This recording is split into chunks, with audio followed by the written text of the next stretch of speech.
अस्सलाम वालेकुम वरहमतुल्लाहि वबरकातुहू। मुअज़्ज़ज़ नाज़रीन, खुश आमदीद। इस व्लॉग में हम बात करेंगे रशिया और यूक्रेन के हवाले से। कीव के अंदर जो है यूक्रेन की फोर्सेस दाखिल हो चुकी हैं और बहुत कम फासला रह गया है।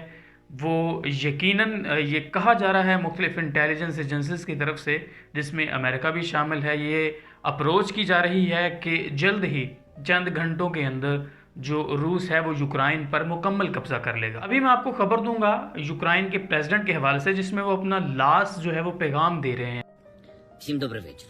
Лідер фракції тут, голова Офісу президента тут, прем'єр-міністр Шмигаль тут, Подоляк тут, президент тут. Всі ми тут, наші військові тут, громадяни суспільства тут, всі ми тут. Захищаємо нашу незалежність, нашу державу. І так буде й далі. Слава нашим захисникам, слава нашим захисницям. Слава Україні! जिसमें वो कह रहे हैं कि शायद आप मुझे लास्ट टाइम सुनेंगे। ये पैगाम वो किसे दे रहे हैं? आखिर वो किसके विक्टिम हैं? वो ऐसा क्यों कह रहे हैं? यकीनन ये पैगाम वो यूरोप को दे रहे हैं। वो बल्कि यूरोप को कोस रहे हैं। जिस तरीके से पूरे यूरोप ने उन्हें थपथपाया था, जिस तरीके से पूरे यूरोप ने उन्हें पंप दिए थे कि आप आगे बढ़ें, हम आपके साथ हैं, जिस तरीके से अमेरिका सपोर्ट करता रहा है यूक्रेन को इस जंग से पहले, तो ये वाकई ऐसे लम्हात हैं कि यूक्रेनी सदर को रोना चाहिए, क्योंकि उनका रोना बनता है। अब चूंकि अमेरिका भी इस मामले से पीछे हट चुका है, पूरी यूरोपीय यूनियन भी इस मामले से पीछे हटी हुई है, कोई भी मुल्क रशिया के साथ डायरेक्ट फाइट करने को तैयार ही नहीं है। और पिसा कौन है बेचारा? पिसा उसके अंदर यूक्रेन है, यूक्रेन की आवाम पिस रही है। वहाँ पे इस तरह का आलम है कि जैसे क़यामत बरपा हुई हो।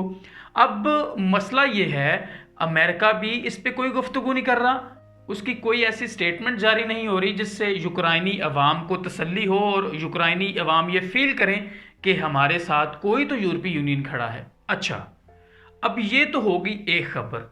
दूसरी खबर ये है कि वज़ीर आज़म पाकिस्तान भी थोड़ी देर में, शायद चंद घंटों में, कौम से खिताब करेंगे और इस खिताब के दौरान वो पाकिस्तानी कौम को एतमाद में लेंगे। गो के पहले भी जब कोरोना आया था तो महंगाई बहुत ज़्यादा बढ़ी थी और हालात बहुत ज़्यादा नाजुक हुए थे पाकिस्तान के, अभी भी इस तरह ही चल रहे हैं। और जो हुकूमत है वो रियलाइज़ नहीं करवा सकी थी आवाम को कि ये जो महंगाई है ये आलमी लेवल की है। अभी ये होने जा रहा है कि वज़ीर आज़म पाकिस्तान जो है वो कौम से खिताब करेंगे और यूक्रेन और रशिया में जो मामला चल रहा है उसके हवाले से कौम को एतमाद में लेंगे और कौम से बात करेंगे कि अभी जो है वो बहरान आ सकता है, जिसमें पेट्रोलियम मसनूआत का भी, जिसमें खाने पीने की मसनूआत का भी। इसकी बड़ी वजह क्या है? इसकी बड़ी वजह इंतहाई सिंपल पॉइंट है, क्योंकि हम जितनी बरामदात और जो तमाम चीज़ें हैं जो हमारे मुल्क में दरामद होती हैं वो सारी की सारी बाहर से आती हैं, जिसमें हम ज़्यादातर डिपेंड होते थे गंदम के हवाले से रूस पे, यूक्रेन पे, क्योंकि हमारी जितनी दरामदात होती हैं, रवां साल की भी दरामद जो है वो हमारी यूक्रेन और रशिया से हुई थी। तो ये जो है प्राइम मिनिस्टर, ये बहुत अच्छा प्राइम मिनिस्टर का इकदाम होगा और ये अगर वो कौम को इस मामले पे एतमाद में लेते हैं तो ये कौम के लिए भी अच्छा है और पाकिस्तान के जो हालात चलेंगे, क्योंकि अब वो ज़माना नहीं रहा कि एक कौम दूसरी कौम से लड़ रही है और तीसरी कौम पे कोई फ़र्क नहीं पड़ता। अब भाई दुनिया ग्लोबल विलेज है और पाकिस्तान पे इनडायरेक्टली या डायरेक्टली फ़र्क तो ज़रूर पड़ेगा और पाकिस्तान को इन तमाम चीज़ों को फेस करना पड़ेगा। और तीसरी खबर जो मैं आपको बताना चाहता हूँ वो ये है कि मे बी ऐसा हो, आइंदा चंद घंटों में हो, कि यूरोप की तरफ से कुछ ऐसी एक लहर चलाई जाए, ऐसा विक्टिम बना के पेश किया जाए यूक्रेन को, यूक्रेन की अवाम को, जिस तरह से उन्होंने इराक में किया। एक पॉलिटिकल कैंपेन चलाई, पहले इराकी अवाम को बुरा बनाया, वहाँ की गवर्नमेंट को बुरा बनाया और बाद में उस पर हमला कर दिया। तो मुमकिन है अभी यही एक माइंड चल रहा हो, माइंड सेटअप यही चल रहा हो कि यूक्रेन पर कैसे हमला किया जा सकता है और कैसे, किस तरीके से नेटो जो है वो यूक्रेन पर, रशिया के ऊपर चढ़ाई कर सकती है। क्योंकि अभी वो बिल्कुल एक ऐसा मामला ढूंढ रहे हैं कि कोई ऐसा हमें नुक्ता मिल जाए, कोई ऐसी हमें बात मिल जाए जिसको बहाना बनाते हुए हम यूक्रेन में अपनी फ़ौज दाखिल करने की कोशिश करें।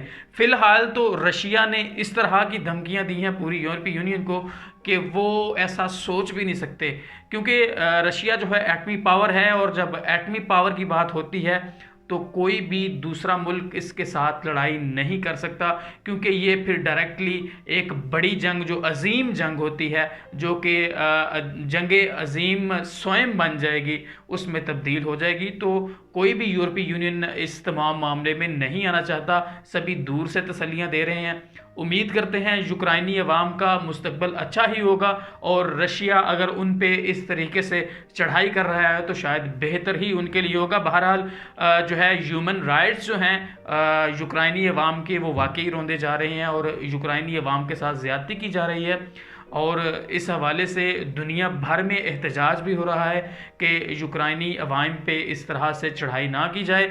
लेकिन बहरहाल ये एहतजाज जो हैं वो होते ही रहते हैं और ये मामलात चलते रहते हैं। जहाँ पे भी मगरबी मफादात होते हैं वहाँ पे ये तमाम सूरत हाल पैदा करने की कोशिश ज़रूर की जाती है, और इस तमाम सुनैरियो में आगे चलकर क्या होगा ये तो वक्त ही बताएगा। फ़िलहाल के लिए इतना ही। अपनी राय का इजहार ज़रूर कीजिएगा, लाइक कीजिए, सब्सक्राइब कीजिए और शेयर भी ज़रूर कीजिएगा, और मुझे अभी तक के लिए दीजिए इजाज़त। अल्लाह हाफिज़।